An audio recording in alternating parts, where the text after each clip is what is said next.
Divorce me, because I can't take care of you. I want to be free. He started saying that as soon as I was put in a wheelchair. I didn't expect him to say that to me after spending 40 years together. I had plenty of complaints about my husband, but to be told like that after being together for over 40 years and thinking we were family is just, it's too late to regret giving me up, the wife who would have done anything for him. My name is Mindy. I'm 67 years old, and I have been buying all kinds of skincare products because I'm worried about my cracked and crusty skin. I'm 67 years old. I'd like to have soft skin again. Is it too late for me? No. My heart is still young and healthy, so I should be fine. I can say that now. But my heart used to be so full of life. That was about 3 years ago. I was in troubled relationship with my husband Greg. We have been living on our pension since we retired a few years ago. My husband, who was a high school graduate and a general manager of a major construction company, started acting like a boss at home, perhaps as a reaction to his resignation from the company. My husband and I used to be very close. His father, and my father for that matter, is also a patriarchal man. I grew up in the countryside, and it was common for my friends to have a domineering husband. Because of this, I was strangely convinced that wives were treated like this everywhere. Nowadays, people are saying, a husband who is domineering towards his wife is not a good husband. I feel that this is true though. My stubborn husband and Regina, our only daughter, have always been at odds with each other. As an adult, she is in touch with me, but she and my husband are estranged. Even my daughter rejects him. I must be the only one who can get along with my husband. If it's his domineering nature, I could accept it because I'm used to it. After retirement, my husband started to nag me about how I didn't clean the house well enough, or how inefficiently I did the housework, and I honestly thought it was a nuisance. When I asked him if he wanted to have lunch, he would say, "Just something simple." And when I served him a simple meal, he would get angry at me for cutting corners. When I was cleaning the kitchen, he would say that the drains were not clean enough. I was just about to do it. I could see that my husband would surely block me if I said that. When I argue with him, he thinks he can just cut me off. He has a temper, and it happens unnecessarily. If that's all there is to it, I should just let it go. But lately, my husband has been losing control of his anger due to his age, and he sometimes throws a cup at me. So I have been refraining from talking back as much as possible. At work, he would get angry at his subordinate with a smug look on his face, and I guess that's where he used to release some of his stress. That's gone. I feel like everything is pointed at me now. One day, when the topic of divorce came up on TV, it hit me so hard that I couldn't think of it as someone else's problem. I was shopping when I collided with a bicycle and fell down, breaking my knee and requiring an operation. My husband, who was standing next to me at the time of the accident, said to me while I was in pain, "You are exaggerating." He looked at me coldly and quickly went home. When a passerby kindly arranged for an ambulance and I was admitted to the hospital, my husband threw the least amount of luggage and documents to the receptionist and didn't even accompany me to the surgery. And the day after the surgery, "What are you going to do about the house?" When my husband finally came to visit me and asked me that, I couldn't help but think, huh? What? What? I asked back, what was this crazy husband talking about? "I'm talking about the house. I had no choice and did it. But what are you going to do from now?" My leg feels like it's going to hurt. Can you just do it yourself until I can feel my feet again? I was frustrated by the stress of being in a hospital, and I told my husband what I really thought. Naturally, my husband was furious. He started to make a big fuss in the hospital room with his own thinking that his wife was lazy and not prepared enough to take care of the house. The nurses immediately rushed to the room and picked up my husband. But needless to say, the other patient looked at him scornfully. It's hard to have a husband with a temper. I have one too. My friends were living in other places, so I had no one to talk to about my relationship with my husband. The hospitalization was a disaster, but it was great to have someone to talk to about family problems and learn about other families. It also allowed me to be objective about what a crazy person my husband really was. I was in the hospital for about 3 months and did rehabilitation every day, but I didn't recover as well as I would have liked, so I became wheelchair bound. Thanks to the fact that I spent a lot of time in the hospital talking about my husband's complaints with others, I felt mentally refreshed, as if a burden had been lifted off my shoulders compared to before I was hospitalized. My husband's visits to the hospital were restricted due to the coronavirus, and I have not seen him at all since he made a fuss in the hospital room. We've only exchanged messages about where the fabric softener was, at the very least. It seems that he was able to live a decent life on his own. I'm sure my husband is not all that bad. After all, we've been together for over 40 years. I should not give up on him just because he is getting older and angrier.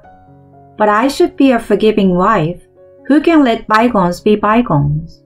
I was trying to change my mind, but my husband didn't come to pick me up, even though I had told him about the day I was going to be released.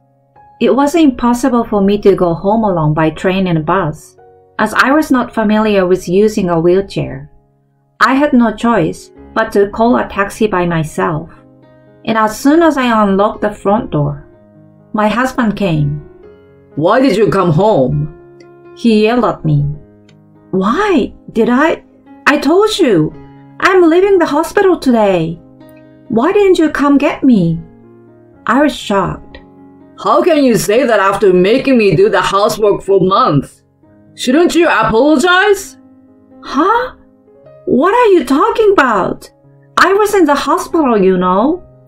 We were both getting old. You could at least support me at a time like this. No! I was stunned by my husband's unhesitating refusal. They told me at the hospital, you know. You are going to be in a wheelchair. I don't want to take care of someone who is going to be in a wheelchair. Divorce me because I can't take care of you. I want to be free. Even though I'm alone, I know I can do the housework and clean. I will never be as good as you after decades of housework. But I'd rather live on my own than live with the burden of having to take care of an old woman with a bad leg. I was stunned that he thought that way when I heard his complaints one after another. Somewhere in the back of my mind, I had believed that my husband's personality was just distorted after retirement, but that he was still the same, and that after 40 years together, we still had some sort of affection for each other. It is true that the words divorce at a ripe old age had been floating around in my mind, but I thought I would never choose that path simply because I had a longing to be a free woman. We've had our fights, but we've always managed to get along, and I assumed that we had a good track record and would continue to do so. Are you sure? You will regret it. When I asked my husband, he said, I would never do that. Okay. Let's get a divorce. I will be out of here by the end of the day. Since you're the one who asked, can you help me pack my bags? It's not that big of a deal. You are leaving anyway. I almost cried a little when I saw my husband smiling so contentedly, but I held it in. Oh, how easy my marriage was. It's a bitter story to think that it will end with a short exchange of divorce me, and I understand. Then my husband and I divorced as we had declared, and I spent my days working hard in rehabilitation. Rehab was tougher than I had imagined, but my rehab teacher was kind, and I made many friends around the same age, so I was able to continue to have fun. Then one day, I received a call on my cell phone from my husband. It had been a few months since my divorce, but my belongings were still in the house. I asked him what was left, thinking that I could have him throw some of it away, but he was adamant about not telling me. He said he didn't want to mail it because the post office was too far away. I was afraid to go to his house because I thought it would be too much trouble. So I set a meeting place at a busy park near his house. On the day of the meeting, my husband was waiting for me at the park in his wheelchair. His hair sticky and his clothes shabby. What happened? He didn't answer my question, and he looked at me again. Why aren't you in a wheelchair? He asked. It was just a broken bone. It was a slow recovery, and now, as you can see, I can walk around with a cane. Didn't they explain that to you at the hospital when I came in? No, You didn't hear about my surgery because you weren't interested, right? That's right. Huh, you're the worst. So, what's wrong with you? I'm asking you out of shame. Please remarry me. For the second time in my life, my husband proposed to me. Why are you talking about this? I asked him, and he began to tell me the story of his life. Apparently, the reason he was in a wheelchair was because he had fallen off a riverbank on his bicycle and damaged his knees. I couldn't help but say, I told you so. My husband enjoys cycling on his cross bike, but he has a habit of going too fast. He fell and broke his ribs a few times when he was younger. Thank goodness he didn't cause any problems for others.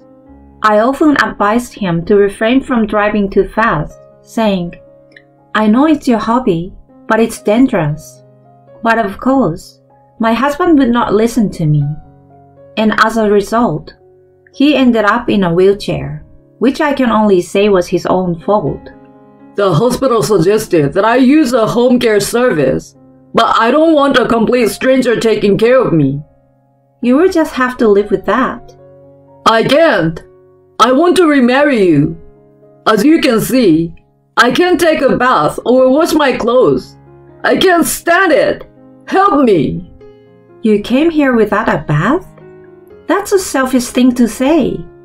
Do you really think anyone will accept such a messy proposal? How could you think of remarrying and having me take care of you when you thought you'd confined to a wheelchair? Of course it's impossible. You don't have anyone to rely on anymore. Wouldn't life with a cane be easier than life in a wheelchair? No. What you're saying is too much. He's a man who has always done nothing, so he takes it for granted that someone will do something for him. But absolutely not. I don't want to remarry because you're a pain in the butt. I want to be free, okay? When I said no to his proposal, it was as if I was giving back his words at the time of divorce, when I asked if he was serious. To me, your proposal now is more like, are you serious? You are so brazen and shameless. I replied with a smile. Think again. You abandon me like this? My husband keeps ranting. Abandonment is not a very nice thing to say. In such a state, a wife would. No, I'm a stranger now, so you can't rely on me. It was you who gave up on me in the first place. The accident, your condition, it's all your fault. You can live the rest of your life with your dirty hair and shabby clothes and not bathe at all. I had said all the things I wanted to say, things I never said in the divorce. I was right. You're going to regret this, see? My husband seems to realize that there was nothing he could do about it, and he was completely done. At the time of the divorce, I thought, he's a man who has taken it for granted to work hard for many years. So even if living alone seems easy now, the day will come when he will get hurt. I never thought it would turn out this way. Enough! I will give up on you and have Regina take care of me. I don't think that's possible. What? Regina already lives with me. I mean, she hates you. Her husband hates you. And you think you can count on her now? My husband stood there stunned at my words. I think he really wanted to rely on our daughter. I wonder if the bike ride had messed with his head too. Well, I guess there's really no one else to turn to. Well, why don't you just ask for home care? By the way, there are 3 reasons why my husband's only daughter hates him. The first is that he was too much of a domineering husband. Not only me, but he even tried to make my daughter buy alcohol for him while we were eating. I'm not your slave! She hated him. Secondly, he often introduced his subordinates to my daughter, hoping that he could get one of his own men to marry her. Of course, I stopped him, but he often brought his subordinate to our house for dinner, saying that he did not intend to introduce them, and my daughter could not stand the atmosphere of what seems to be a blind date and became angry. Third, when my daughter got married, my husband heard that one of her husband's siblings had a limp. You want my daughter to take care of him? He vehemently opposed their marriage. Regina's husband declared that he had no such plans and would not let her do that, but my husband did not believe him. He originally wanted to marry his daughter off to a good man. I understand his concern for his daughter, but it would have been better if he had only opposed the marriage out of concern for his daughter. But instead, he spoke out of turn, questioning her brother-in-law's morals without even knowing him well enough. If I were to reproduce those words here, I would be flamed at once. I could understand my husband's feelings, but there was no way he could convey his true feelings to my daughter after he had spoken out in such a foul manner, saying that it was a result of his excessive concern for her in his own way. My daughter got married as if they were eloping. I was the only one who did not oppose the marriage, so we kept in touch afterwards. But as I said before, my husband has been estranged. There was absolutely no room for him to live with his daughter and her husband in that house. In the end, their married life is going well, and she is living comfortably as a full-time housewife. I can say that their marriage was a good decision. In fact, I feel sorry for my daughter because I'm now the one who depends on her now that I'm divorced and don't have anywhere else to go. But my daughter Regina says, I really like your beef stew, so please make it again when you get well. I was glad to hear her say that. When I told him about our situation, he said, Then what should I do? You're not a baby. You can figure it out on your own, right? Well, no. I have my daughter waiting in the car.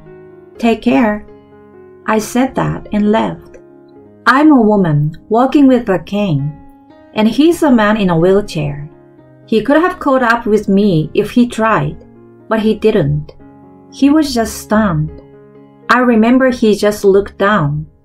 After that day, my husband contacted me again, asking me to meet him again because he hadn't given me the things that I had left behind.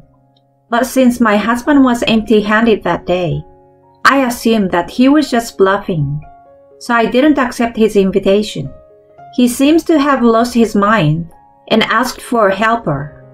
But just like his attitude toward me, he'd say, Do this, do that. The helper seems to have lost her temper and abused him with all kinds of foul language. Of course, the helper was punished and stopped coming to my husband's home. But my husband seems to be traumatized by the incident. He is now a bit suspicious of people. It seems that the usually strong-minded people are weak once they were bullied. The current helper seems to be kind, but my husband is still scared and wants me to come back. I don't want to play into his hand. On the other hand, my legs are much better, and I can go for a walk easily, though not as smoothly as I could before the injury. I go for a walk with my daughter and grandchildren when it's a sunny day, because I hear that if I don't walk, the condition of my leg will get worse. Sometimes, my daughter Regina drives us to a nearby field where there is a little slope, and we often have a picnic together.